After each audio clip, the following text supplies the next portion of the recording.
and welcome to our April 22nd Rotary Club of Madison online meeting. I'm Andrea Kaminsky, Club President. We had a small group of members get together for an online coffee time today before our meeting, and I hope those who participated enjoyed it. You'll hear more about online opportunities to connect with Rotarians in a few minutes. Let's begin today's meeting by reciting the four-way test of the things we think, say, and do. Is it the truth? Is it fair to all concerned? Will it build goodwill and better friendships? And will it be beneficial to all concerned? This continues to be an excellent guide in challenging times. Before we move into a few committee reports, I wanted to let members know that Herman Bauman's mother and Kay Schwichtenberg's mother-in-law, Miriam Bauman, passed away on April 12th at the age of 93. We extend our sympathies to Herman and Kay. Dave Billings chairs this year's Rotary Youth Awards Committee, and he has an announcement. Dave? Good afternoon, Rotarians. I'm Dave Billing, and I serve as this year's chairperson of the Rotary Youth Awards Committee. The coronavirus created some challenges for our committee this year, but we adjusted our process, and I'm pleased to announce that while we were not able to meet with this year's students in person, we are recognizing 45 outstanding students from 6 Madison high schools for their outstanding scholastic and community service achievements with Rotary Youth Awards. 9 categories of awards were presented. 4 of these categories of awards were made possible by individual donors. First, Mike and Patty Wilson endowed a Madison Rotary Foundation fund to recognize students who have demonstrated superior improvement in their grade point averages while often overcoming significant challenges both in and out of school. The committee awarded a total of 18 Wilson Academic Improvement Awards to students of the sophomore, junior, and senior classes in each of the 6 schools. Second, the Meade family made a gift to our Madison Rotary Foundation to create the Fay J. Meade Community Service Award, which is presented to one student for their outstanding community service during high school. In addition to these awards, our club made possible awards to students for senior academic achievement, community service, Rotary Youth Leadership, outstanding senior, and student judge. All of these students have worked diligently and are well deserving of the recognition. This Friday's Rotary News will list the students who are being recognized and congratulated for their accomplishments. I look forward to meeting with you in person in the near future, and until then, I hope you all stay safe and well. Thank you. Thank you, Dave. And we appreciate the flexibility of the committee, given that we're unable to actually meet the students in person this year. Next up is Susan Schmitz, who has an announcement about how members can stay connected with one another virtually in the coming weeks. Susan? Hello, my fellow Rotarians. Hope all of you are well and safe.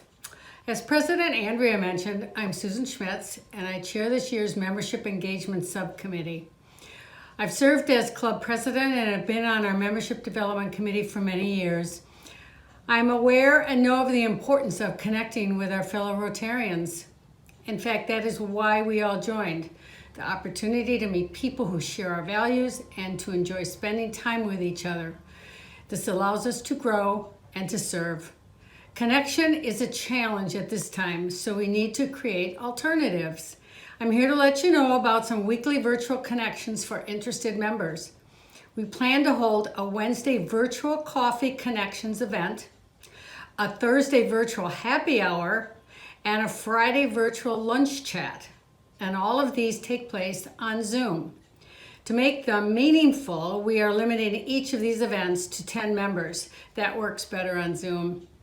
Take a look at your Friday's newsletter and click on the link in the article that lists these 3 options and sign up for one or more of them as you would like.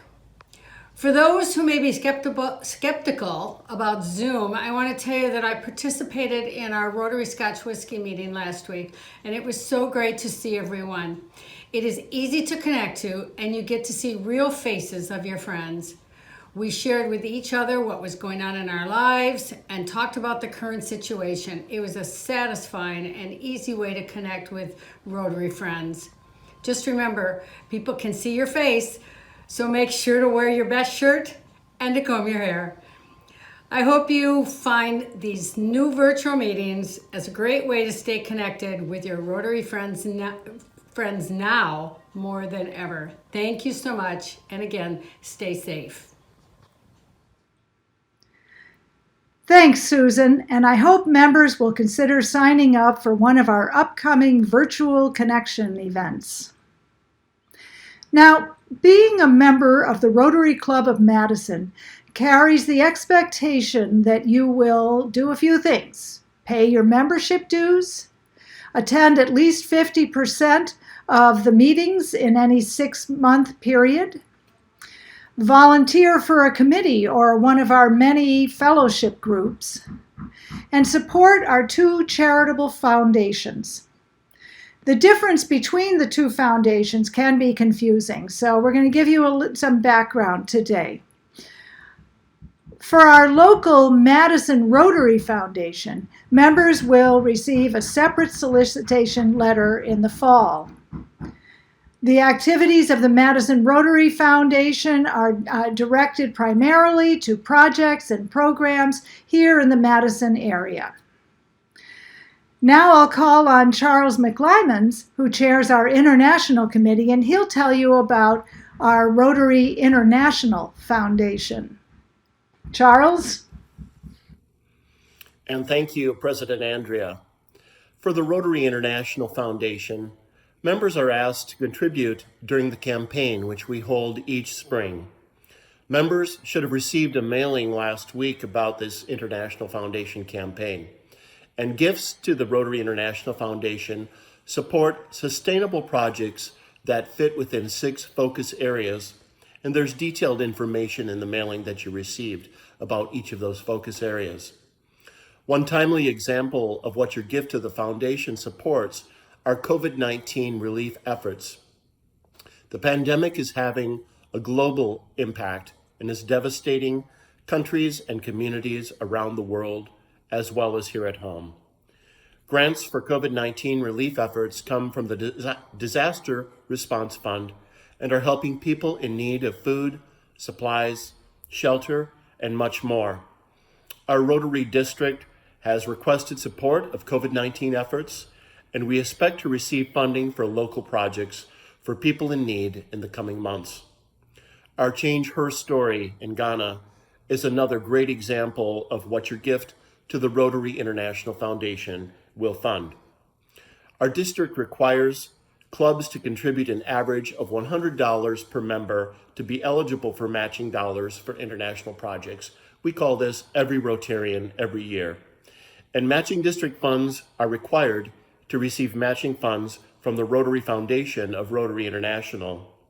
In order for our club to continue to be eligible for $75,000 in district and international matching dollars for future international projects undertaken by our club, members of our club must contribute a combined total of $50,000 by June 30th of 2020. So we made the goal last year. So let's all try to make a pledge and make the goal again this year. Please complete the pledge form and return it to the Rotary office, and we thank you very much for your efforts. Thank you, Charles. We have birthdays to celebrate. This week's birthday members are Chuck Dorgan, Frank Byrne, Nino Amato, Denny Carey, Christian Overland, Mary Romalino, Kristen Schmidt, and Beth Prohaska. And we have a few notes from birthday celebrants from last week that we received after we prepared last week's meeting. So I'm going to read those now. Donna Beastman shared a quote, which is, she said, Marcus Aurelius said, when you arise in the morning, think of what a precious privilege it is to be alive, to breathe, to think, to love. Gary Peterson says, life is great. You never run out of new life experiences. In addition, Dean Nelson shares a message about COVID-19 that says, quote, Grandpa, please tell me about the toilet paper famine of 2020. So, we wish all of these members a happy birthday, and we thank those who made a contribution to our Madison Rotary Foundation. Let's sing Happy Birthday.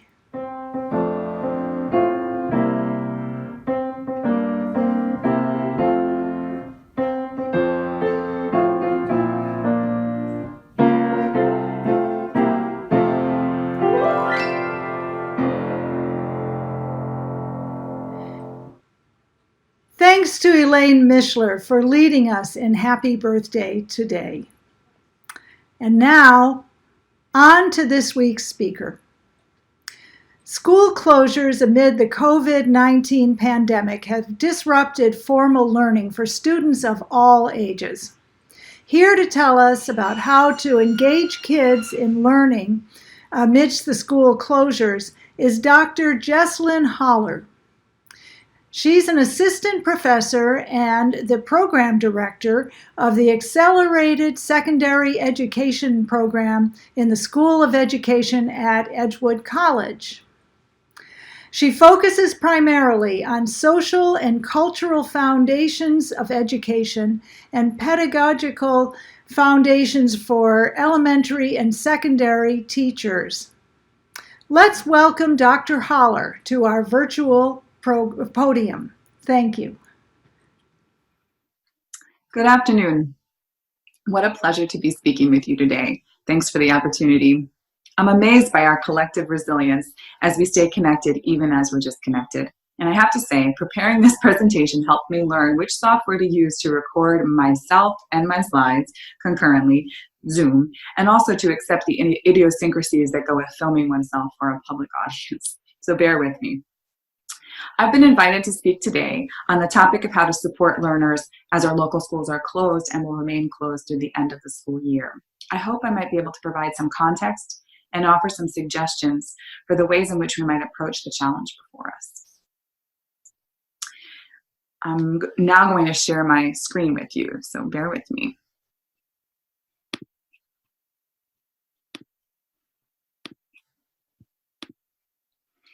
The title of my talk today is Schools Out but Learning's In, Engaging Kids in Learning Amidst COVID-19 School Closures. Before I launch into the topic for today, let me tell you a little bit about myself. I'm a faculty member right now at Edgewood College, where I teach education courses to future teachers. I see myself as a teacher educator, and right now, like so many of you, I'm fortunate enough to be working from home. I also have two daughters, a 6-year-old who's in kindergarten and a 2-year-old. Prior to March 23rd, I thought about my identities in these two different ways as sort of disparate, but also overlapping. So as a teacher educator, I was observing teachers in practice and helping new pre-service teachers learn how to teach. And as a parent, I was seeing a lens of instruction from a parent side. After March 23rd, these two identities have collapsed a bit, and they're quite overlapping and interrelated, and also, I believe, independent.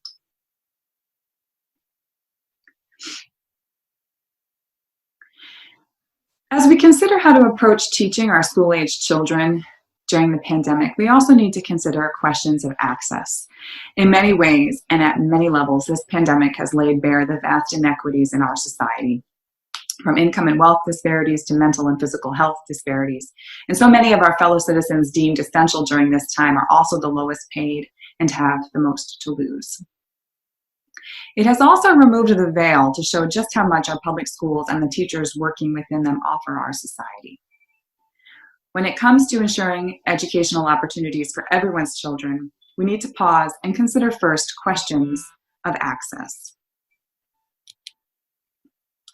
Do children across the board have access to high-quality educational resources and instructional materials? What are the parental levels of schooling, of formal schooling in our households? Do parents have high school diplomas, high school equivalency diplomas, bachelor's degrees, master's, doctorates? These differing levels of formal schooling also dictate the levels of formal schooling that can happen in the home to a degree. What are the home languages spoken? Are those materials that are available for students also available in the multitude of home languages spoken throughout our local community? Do parents and caregivers right now have the time to devote attention to schooling? Is everyone healthy? Are parents struggling to work from home and balance childcare? Are parents essential workers and then leaving their children home to fend for themselves in many ways, right? Because they have to be working for that paycheck. Do parents have disposable income to be able to spend on enrichment materials, such as extra craft materials or educational apps that they might want to purchase for their child? Do families have access to high-speed internet, to Wi-Fi, and to the devices that would need to cover all of the children in their home to support the virtual learning that might be happening? Also, do parents and families have adequate shelter? Do they have access to food? Are they suffering from food insecurity? Are there educational services for students with disabilities that are being provided right now because they're not in traditional formal schooling environments? And are these homes and places where families are struggling and working and living in confinement and quarantine safe spaces to support children's emotional well-being?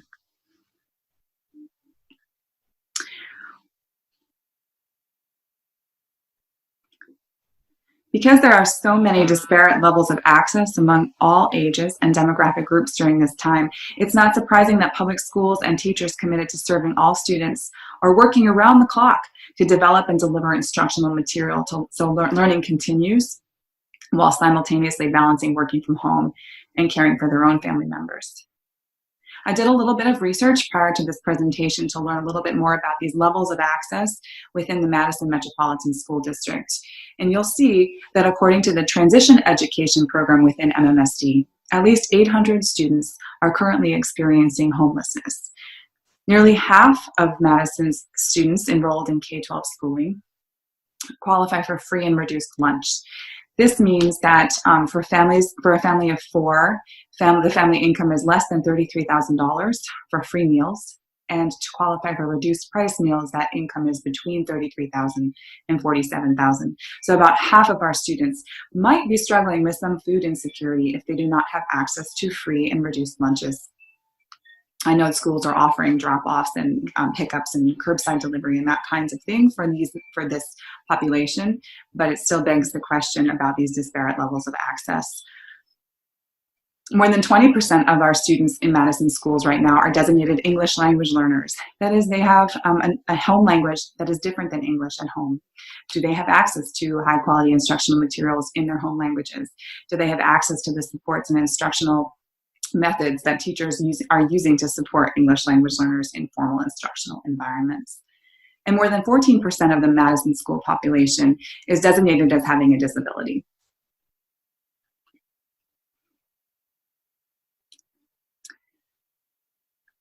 So if you take nothing else away from this presentation, know this: however you are approaching learning and schooling for your children and loved ones during this time is okay.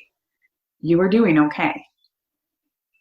As families and caregivers grapple with how to react and respond to the disruption of formal schooling during the pandemic, rest assured that your young person will learn, and in fact is already learning.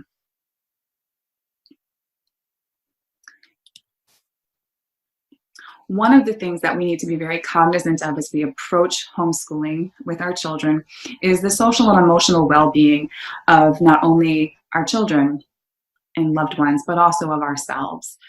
Ensuring emotional support and navigation during this turbulent time may actually supersede formal academics right now. In order to focus on academic learning, students first need a number of things. They need food, they need security, they need sleep, among them. Attending to your own needs as a parent and caregiver during this time also benefits your child. To decrease your child's anxiety, you have to first work to decrease your own.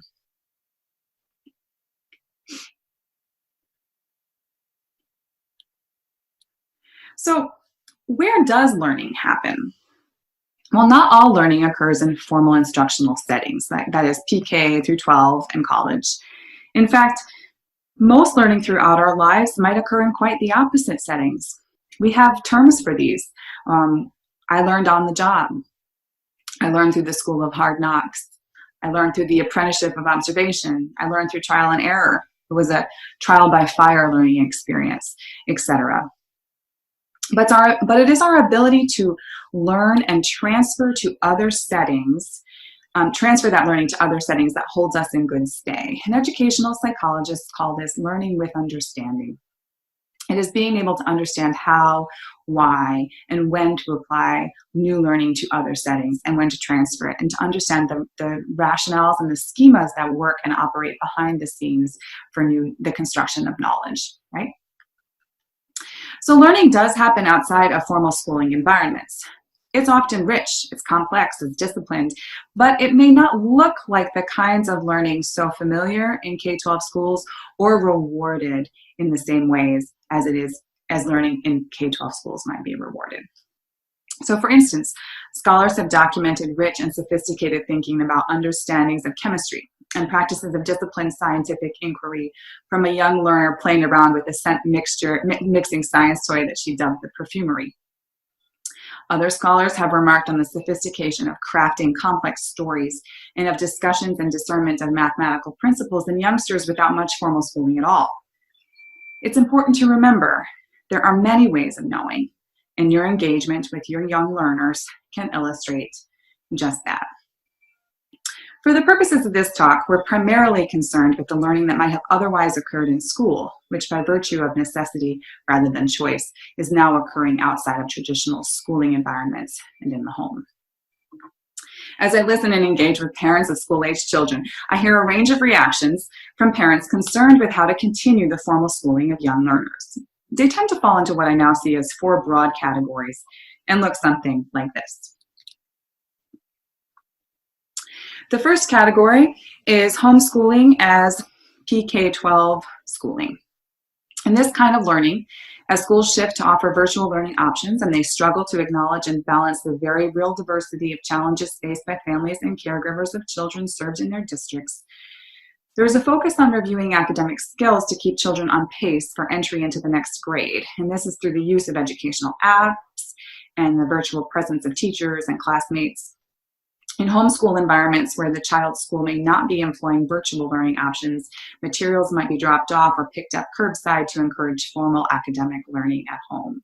The emphasis here is that students need to keep on pace with the learning that was occurring in the formal instructional environments so that they do not fall behind and can continue to accelerate through the summer months into the next academic year. The second reaction is what I'm referring to as homeschooling as unschooling. In this kind of learning, there's a minimal focus on the kind of academic learning that's prioritized and rewarded in K-12 schools. While academic learning may indeed be happening in unschooling, the types of skills and learning foci revolve around practical skills that are taught throughout the course of the day, such as learning to cook, measuring, using a nail and hammer, gardening, balancing finances, typing, changing tires, checking oil, managing electricity use in the home, sewing, canning, composting, you name it. The next quadrant in reaction that I see is homeschooling as very child-centered. In this kind of learning, the child, as the name belies, is at the center, and activities are planned around the child's needs at any given point throughout the day. This is an intensive kind of learning, child-focused, and really is maybe difficult to manage for parents who are also working from home. This child-centered reaction is designed to meet the child's developmental, social, and emotional and academic needs. Free play, social and emotional regulation, and outside time is prioritized. And then the fourth reaction is one which homeschooling is viewed as family-centered.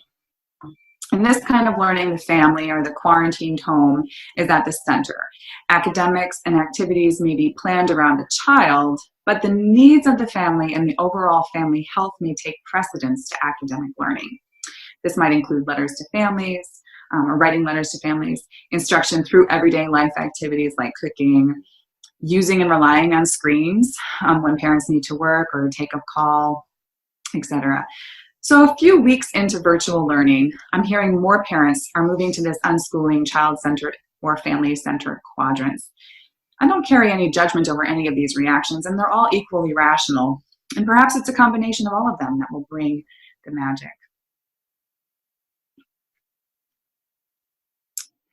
So one thing that I am finding to be useful is setting up some kind of structure for my kindergartner and routines that are going to support her learning, but also just kind of regulation of her day. So early into this experiment, we crafted a schedule together. We co-constructed, and you'll see there's a number of formal academic topics, but also interspersed with lots of hikes and outside time, as well as many snacks and playtime and helping others. So this was our attempt at trying to recreate a schooling schedule that also would work for our family.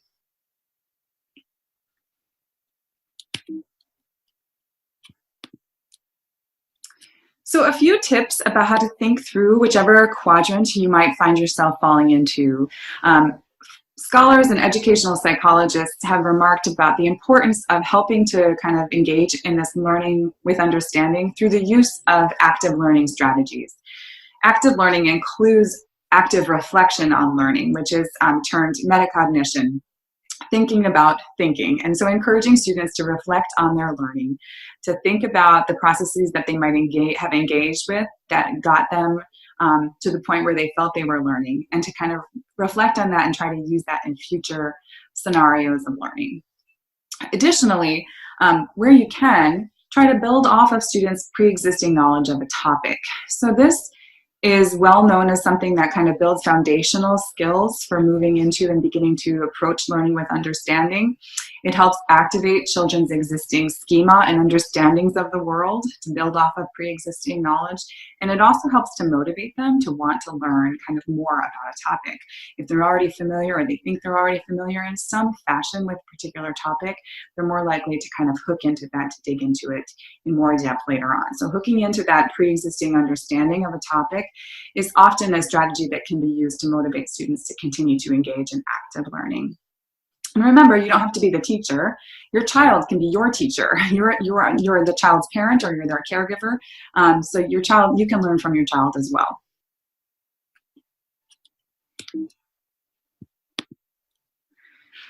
A few strategies that you can employ that may be helpful where there still will be a learning occurring is writing. So writing to grandparents, writing to friends, writing to classmates. I'm talking about handwritten notes, but it can also be emails.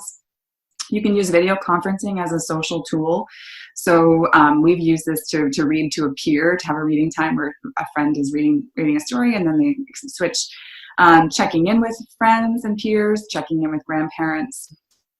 Encourage journaling and writing about this experience.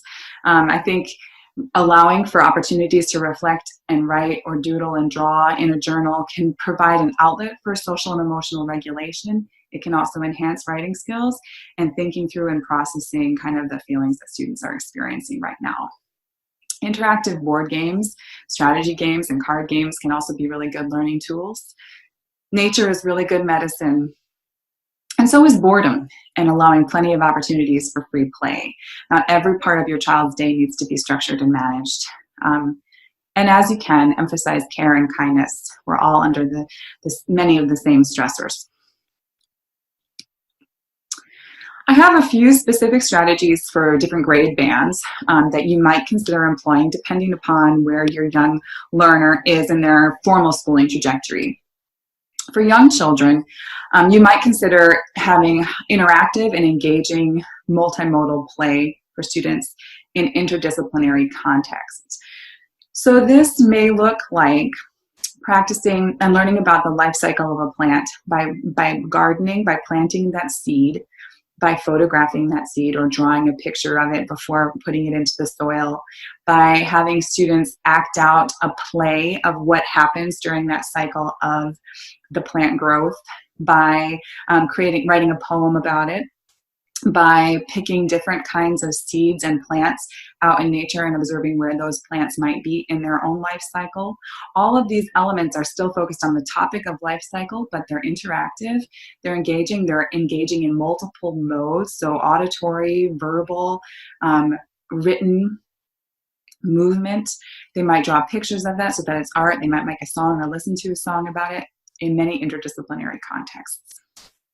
Additionally, for this kind of grade band, encouraging sensory activities and art, music, and movement are really strong ways to both sort of underscore formal academic learning, but also to encourage natural play and creativity and imaginative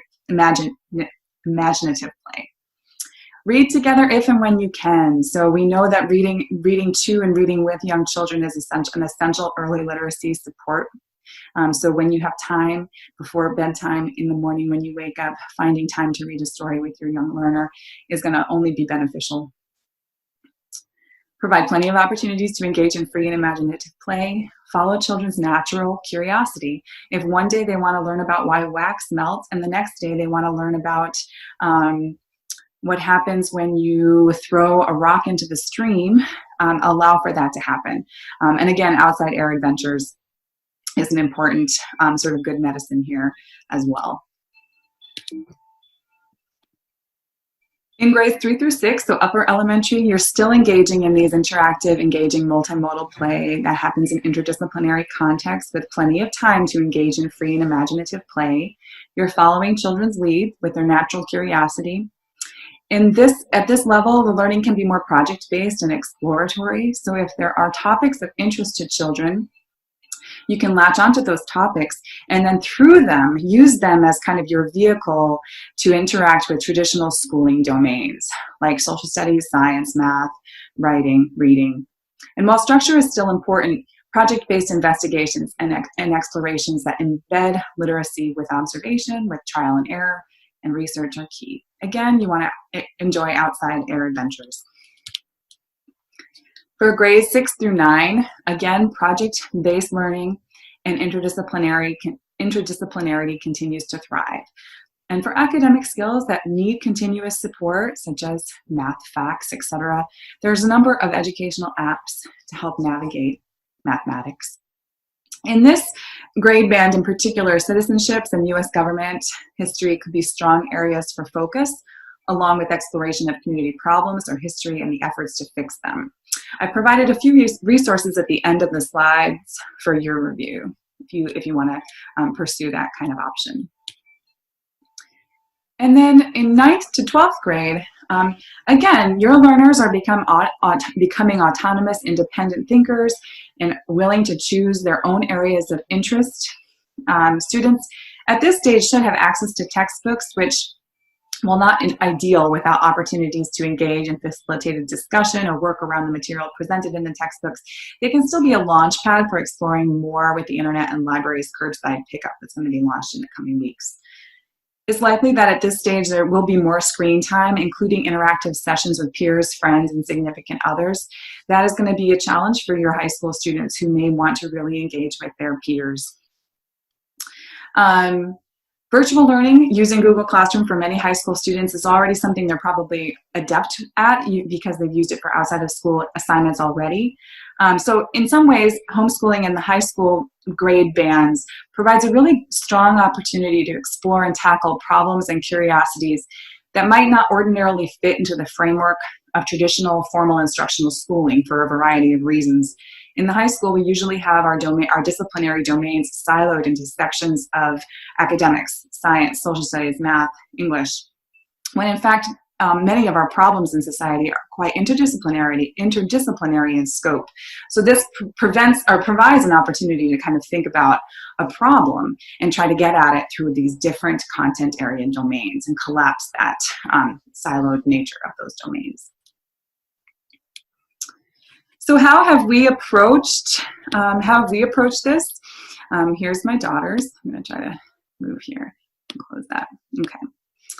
We have approached this in a number of different ways, and again, it's through some trial and error, and knowing your child and knowing what your child, how your child is motivated and what makes them tick is important. So we have done some art projects using found materials, cardboard. We made some masks. We've done some painting. We have done using, again, some found materials, reusing toilet paper rolls and paper towel rolls. We've made binoculars and flowers and trees, a garden here. We've created a bird from our imagination, like a Dr. Seuss bird. These are both ideas that the art teachers at Midvale Elementary School offered up in their virtual learning sessions. So we are using some of those ideas, modifying them if necessary, but also kind of going with them if they're of interest to our children. We've also done some work around mathematics.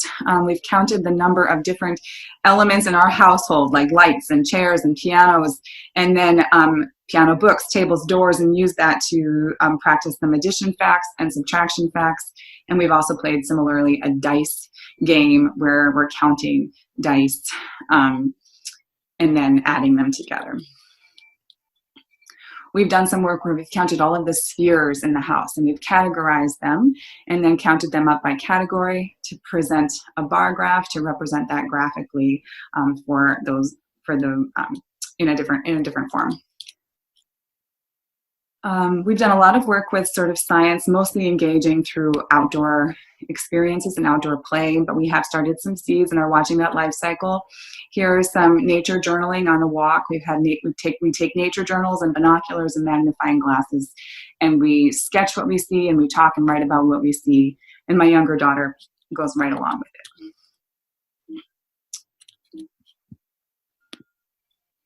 it. Again, more nature walks, outside air, understanding and observing phenomenon in nature. We've done a number of a lot of literacy work. We've created sight word walls where we put sight words on, and then as my daughter gets them, she writes them down in her journal, and then we cycle through them again until they're more fluent for her. We've also done a lot of book writing and journaling, so my spring things here. We've taught Elliot how to use the computer for writing an email. So here she drafted an email to her grandparents. And then here's another copy of a nature journal. And we've also done some fun things that have been multimodal in nature. So here's some gross motor skills, doing some hopscotch with some creative hopscotch board creation, and then also using recycled materials to create a drum set. Again, this is a suggestion from the music teacher, one of the music teachers at Midvale Elementary. We've also done some unschooling, in this case, teaching some preliminary sewing skills to create a mask, and then some geography skills, creating a collage that's filling in the outline of North America. As I think about this, I have a few questions, and I have no answers for these, but a couple of the questions that are coming to mind for me are, how do we encourage parents and caregivers not to feel shame or guilt during this time about their young learners' academic trajectory while schools are closed? What really matters in education during this time? How might this experience cause us to demand something new and different of schooling in the future? Of these decisions is a question of how long one can anticipate school closures to carry on. In Wisconsin, schools are closed throughout the year, and it's anticipated schools will be open after the summer break on schedule. If this is the case, perhaps with just a few weeks left in the academic year, it might be better to adopt the attitude that following your child or grandchild's natural curiosity is the way to go. In these times, less may indeed be more. In addition to the resources that are provided at the end of this slide, I have asked my education students as one of their semester assignments to create a lesson plan for teaching during the pandemic. The plans are geared toward parents and caregivers and should provide step-by-step instructions for teaching young learners on various topics. In my classes, we've tried to understand teaching and learning from the perspective that teachers are change agents and can make a difference in communities. To that end, I believe students would be more than willing to share what they design. And if anyone's interested, I'm happy to try and make those available to this group with students' permission. In addition to the student design lesson plans, there's a number of resources at the end of this slideshow, including materials for how to engage in facilitated nature walks, how to think through particular lesson plans and rethinking kinds of ways of approaching learning that might be outside of the bounds of formal instructional environments, supporting literacy activities, reading, writing in interdisciplinary contexts, and then right now a free trial for an educational app that has a number of books for young learners to read. In addition, Dyson has put out a number of these STEM-related engineering challenges that you can do with many materials that are found lying around homes. There's also some additional learning and regional resources. PBS Wisconsin is a great resource, as is Wisconsin First Nations. And then a podcast has been put out by Vermont Public Radio for curious kids, which kind of tackles some questions that young learners might have, and they bring in some experts to talk through to students and engages auditory, that's the skill of listening, auditory learning. So I think that is it for me. Thank you again. I'm happy to take questions during the Q&A session later today. And if you have any additional questions or want to follow up, this is my email. I'm happy to connect with you offline. Stay safe, stay healthy, take care of those loved ones. Thanks to Dr. Hollar for speaking to us today. I want to remind members that you can rewatch this video as well as view other past speakers on our club YouTube channel. You can find the link on the homepage of our club's website. Before we adjourn, I want to invite anyone interested to join us for a 15-minute Q&A session with our speaker, and I'll be asking her questions which have come in during her presentation today. You can find a link for this Zoom meeting in the email you received for today's meeting. And now our meeting will adjourn. Stay safe and see you online next week.